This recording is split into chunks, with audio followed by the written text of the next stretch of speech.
Hello and welcome to Dorney Lake.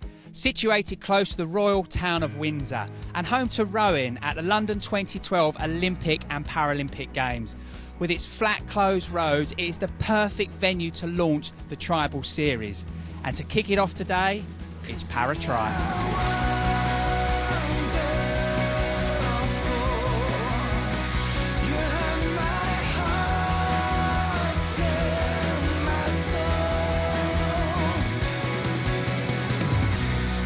I'm joined by the driving force behind today's event, Sophia Warner. Welcome. Thank you very much.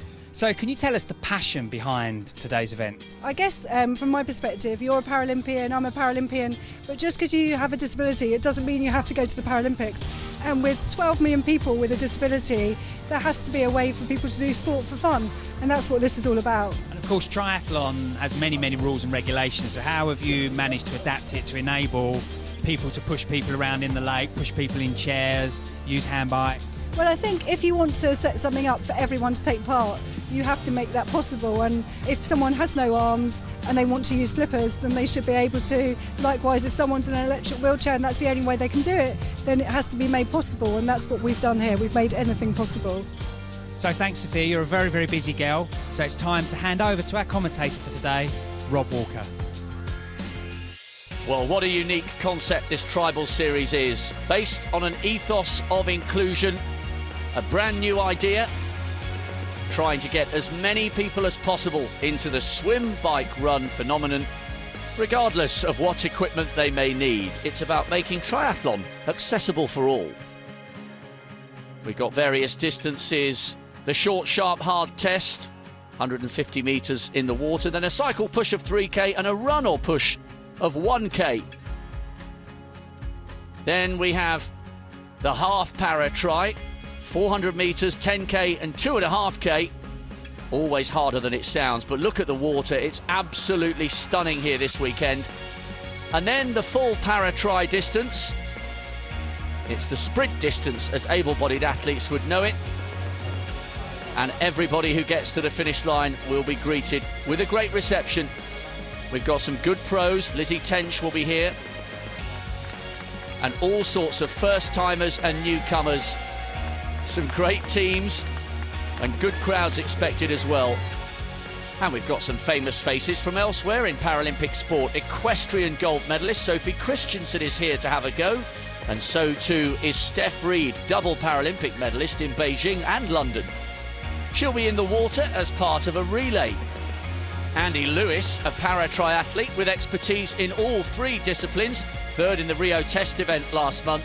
He's on the build-up to Brazil 2016. So too is Dave Weir, 4 times a champion, and he's here to lend his support, as is Ruth Wilson, para-triathlete. And their able and willing teammate in the relay will be a 9-year-old, Isaac Leyland, who's got the bit between his teeth on his early steps to sporting glory. So David, we're 4 times gold medalist from London 2012, but you're here today with your own triathlon team. Yeah, that's right. We've got a team here. I'm doing the easy part. I'm getting in my race chair like I do every day of my life, and I'm doing the cycle bit. And Ruth, she's doing the swim for us. And I haven't met Isaac yet, but I know he's a keen runner, so he's doing the running leg of our team. And yeah, I'm looking forward to it. Well, Erin Orford is another one of our equestrian experts, switching sports this weekend.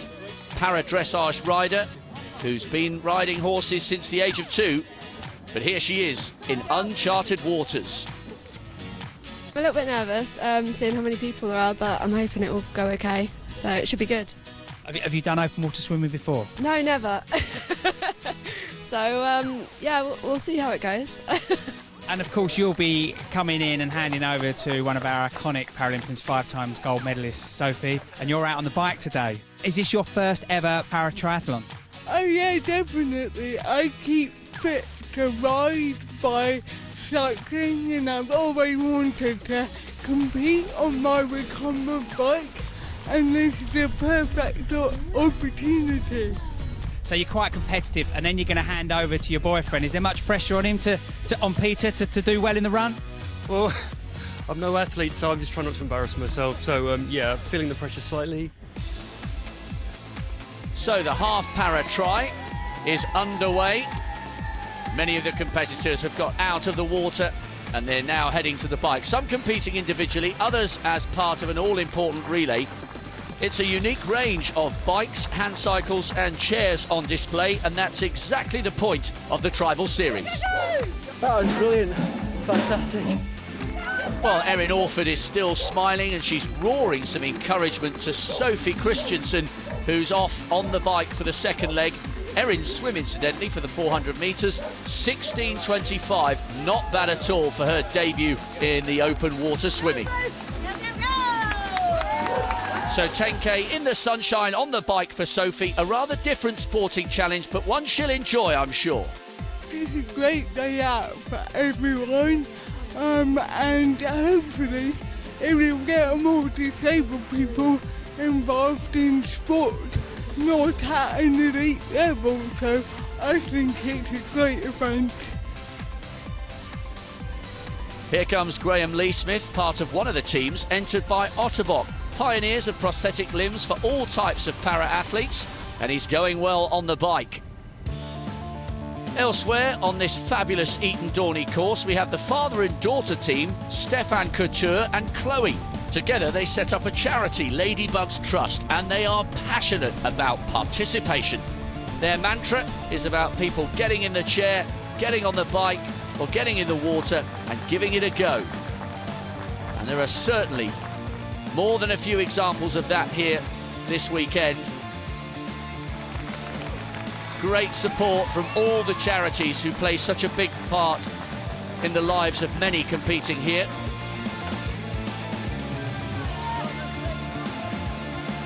Coming in at the end of the bike leg and then heading out onto the run, either individually or as part of teams. Elliot from Scope just being given a helping hand there at the beginning of his journey by the side of the lake. And here comes Graham Lee-Smith into T2. He's finished on the bike. 28.07 for his 10k, and he hands the wristband on to Sophie Hopkins. She's pumped up and ready to go, celebrating as if she's finished, not started the run.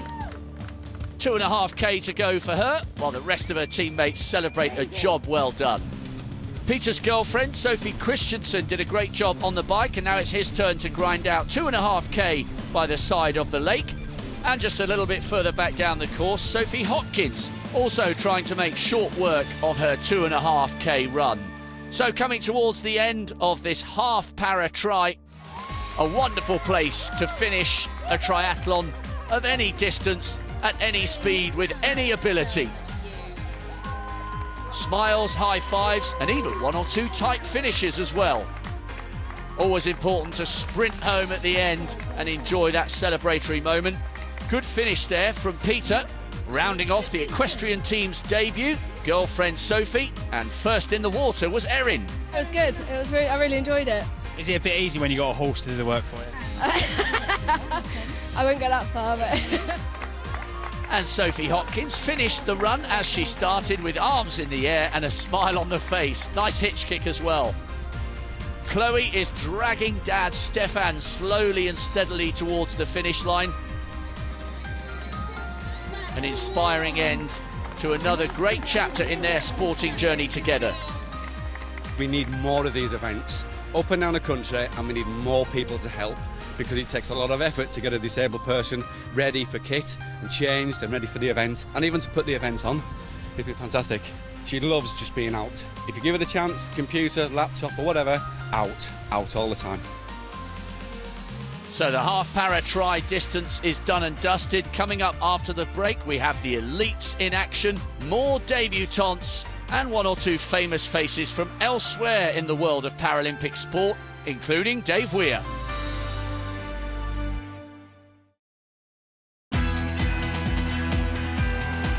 Welcome back to Paratri here at Dorney Lake.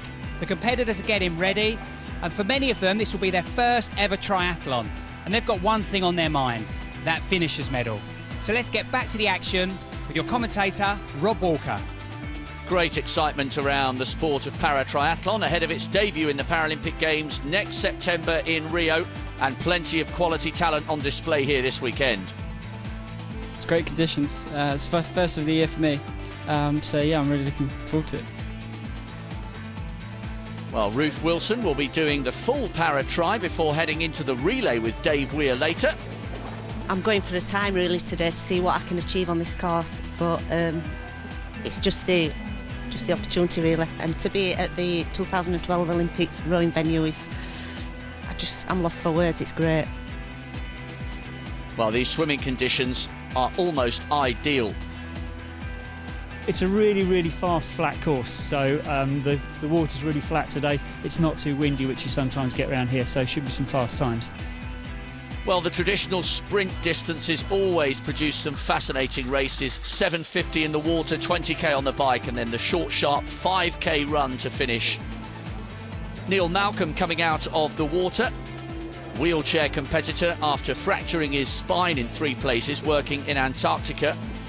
And using the chair brings a whole host of different challenges.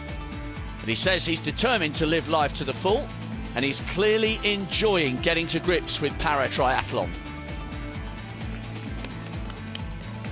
Everyone says arms, legs, whereas we're a slight disadvantage that we've got to use purely upper body throughout, but it's still noticeably different.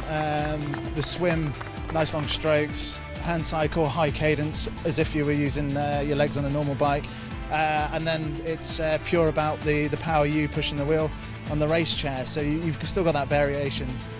A real science from some of these competitors. Good swim there from Joe Allen. Chris Frost out of the water and going well. And so too Ruth Wilson. Excellent start to her para-triathlon here at Eton Dorney.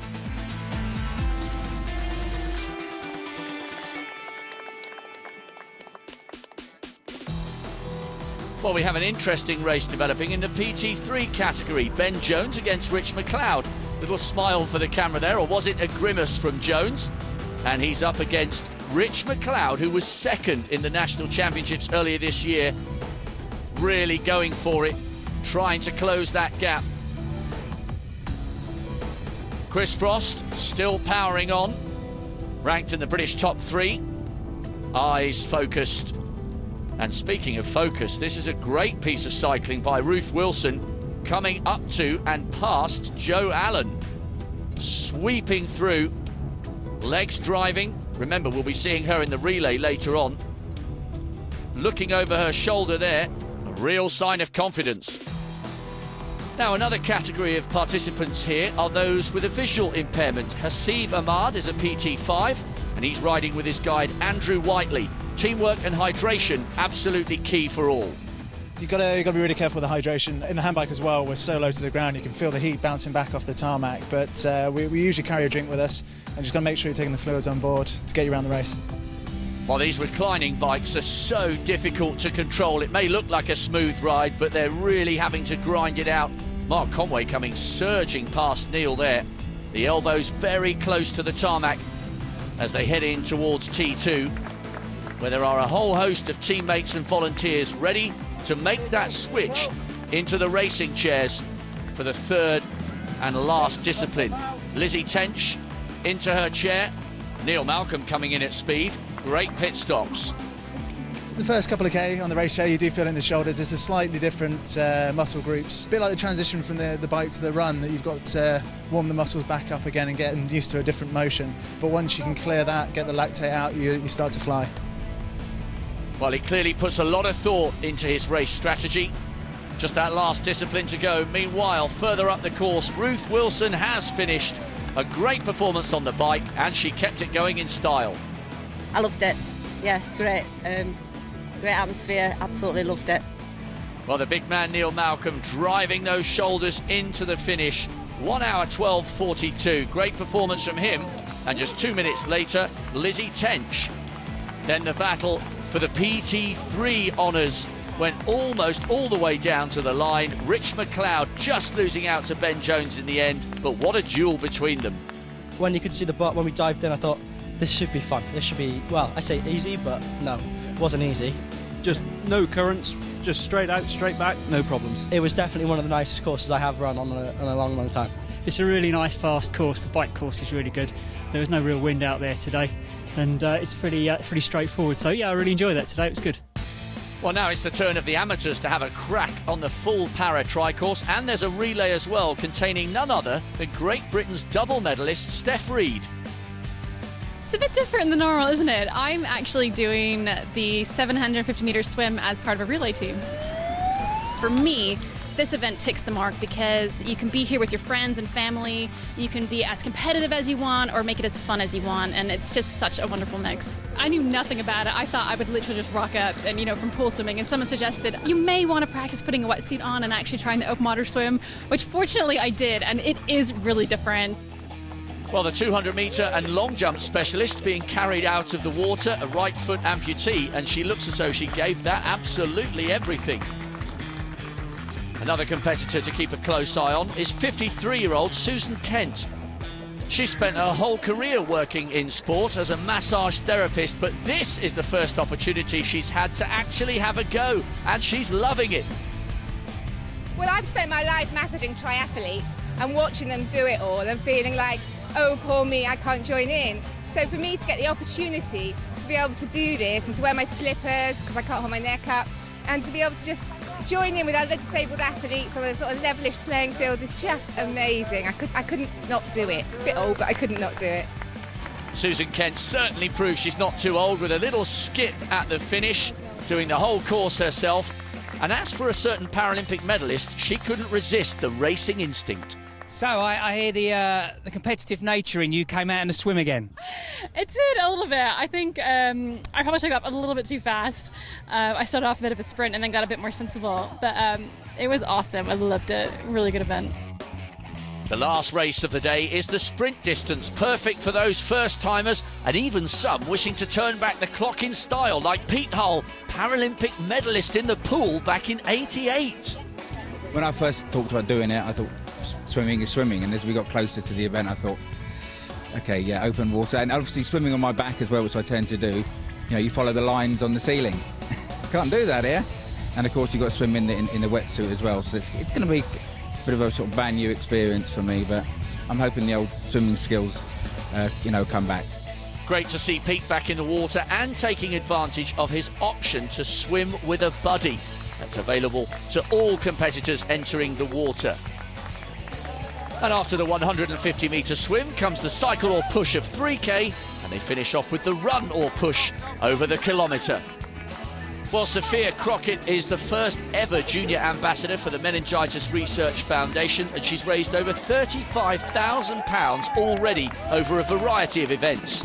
I'm really excited because I'm always focused on sport and I love doing anything.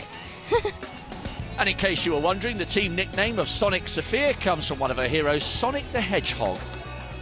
Now, the unique flexibility of this event is that any and all equipment is allowed. That is the whole ethos of the Tribal Series and enables as many people as possible to take part and thrive on occasions just as this. And that's something multiple Paralympic champion Dave Weir is proud to support. So many sports out there that disabled people can do. It's amazing, but from grassroots it's important to get them to try loads of sports like I did when I was a kid. I got into everything that I could possibly do in a chair and decided that wheelchair racing was the one for me. So it's just nice to people just to turn up and have a bit of fun and some good competition as well.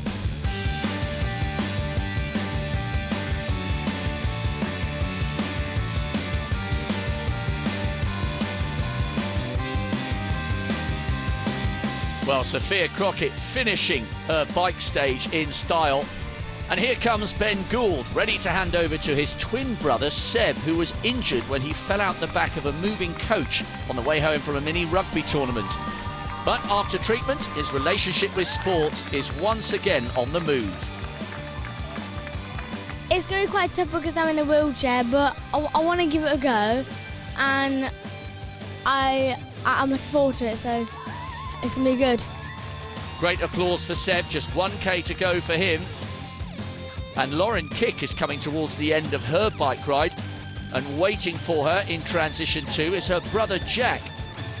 He had a stroke in 2009 and is still recovering, He's been raising money for the Children's Trust, the organisation which helps him regain vital motor skills. OK, Jack, you're doing the run section today, so you've got a couple guys out before you, but you looking forward to your run? Yes, I am really looking forward to my run, yes.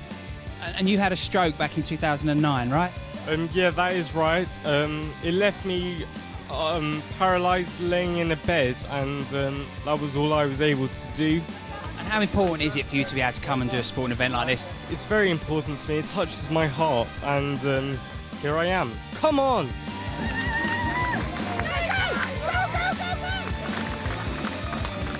Well, after doing so well on the bike, Sophia Crockett decided to do the 1K run as well. A great drive for the line from all the competitors. Good smiles as well. That's what we like to see. That's what this race is all about. Well, what a busy day it's been for 9-year-old Isaac Leyland. After doing the cycle as part of a relay with his mum and his sister, he took over from none other than Dave Weir for the run into the finish, and he smashed it. Oh, amazing. This lad's just done two tries, you know, so he's just done one with his family, and then he's jumped off the bike and then done a run with us. So he's a good kid, and Ruth's done, you know, the full try this morning, and then, you know, done another swim for us. So yeah, fantastic team. Really proud of him. What about the bike section? Good? Yeah, it was hard. I thought I could get near to my sprint gear, and I tried to contain that speed out the whole bit. So yeah. And Seb, in your speedy chair, how did you find the sprint bit at the end? At the start, it was quite a smooth run, but as you get up the hills around the corner and up the purple carpet, you start to really feel your arms aching. But I'm really proud that I've done that, and it was good fun. Well done, 10 points. That's just phenomenal. You know, when he was diagnosed with cerebral palsy in under a year, they sort of said, well, we might well walk, might not. And there he is doing that. It's really, really good. It's so rare that you can actually take part with your disabled child, and it's lovely that she's in the majority here, not the minority. Oh, what acceleration there from Sophia Crockett, running alongside friend Jen and ahead of Dad. Jen and I gave it all we got. At the end we did the guns. Yeah, Richard Whitehead's gun kind of thing. It's brilliant. It's absolutely wonderful. I mean, we've done a few charity runs before in the past, and it's normally just me and Sophia. But to get a big brother Dom and friends involved as well, and having disabled and able-bodied athletes running at the same time, it's just perfect. It's absolutely wonderful. I wouldn't change a thing. I loved it. I'd highly recommend it to all of you out there.